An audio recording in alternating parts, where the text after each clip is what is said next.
안녕하세요. 청년 컨슈머 크리에이터가 만들어가는 소비자와 함께 TV입니다.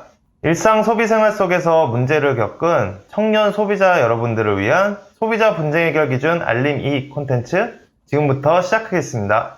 이번 편부터는 소비자 분쟁 해결 기준에 대해서 직접 보거나 들어본 적이 없는 여러분들을 위해서 좀 더 사례를 들어서 자세히 한번 설명을 드려보고자 합니다.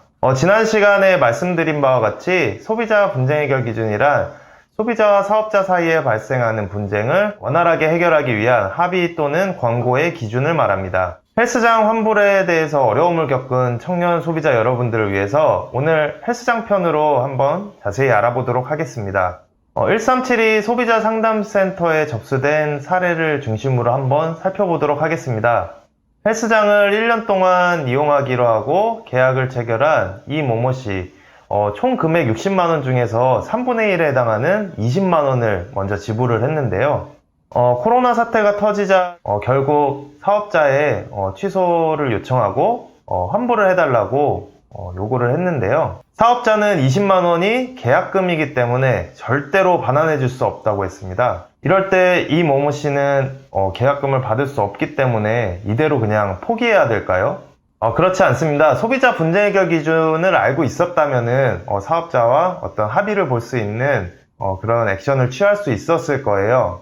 그런데 소비자 분쟁 해결 기준의 체육시설업 파트를 한번 살펴보면은 소비자의 귀책 사유로 인한 계약 해제는 총 이용 금액의 10% 공제한 후 환급한다 라고 되어 있습니다.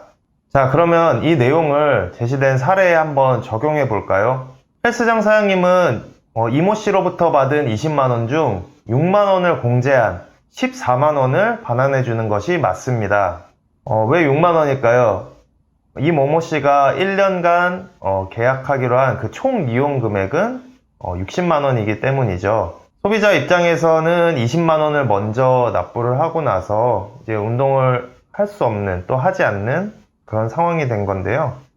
전체 이용 대금 60만원 중 10%인 6만원을 제외한 14만원 헬스장 사장님께서 이모모 씨에게 환급해 주시는 것이 맞습니다. 그러나 이번 사례에서는 코로나 상황이라는 어떤 특수성이 적용이 된 부분이 있는데요. 소비자 분쟁 해결 기준에 이런 부분이 적용되지 않아서 10%만 공제 후 환급해 주는 부분에 있어서 조금 소비자 입장에서는 손해를 본다고도 생각을 할 수도 있어요.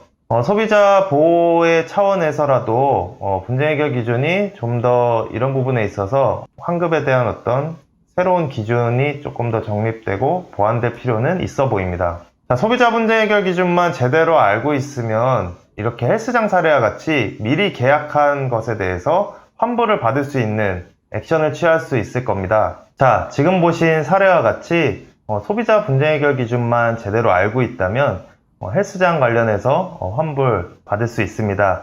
10% 공제 후 환급될 수 있다는 사실 청년 소비자 여러분들 한번 잘 알아보시고 이것을 활용해 보시기 바랍니다.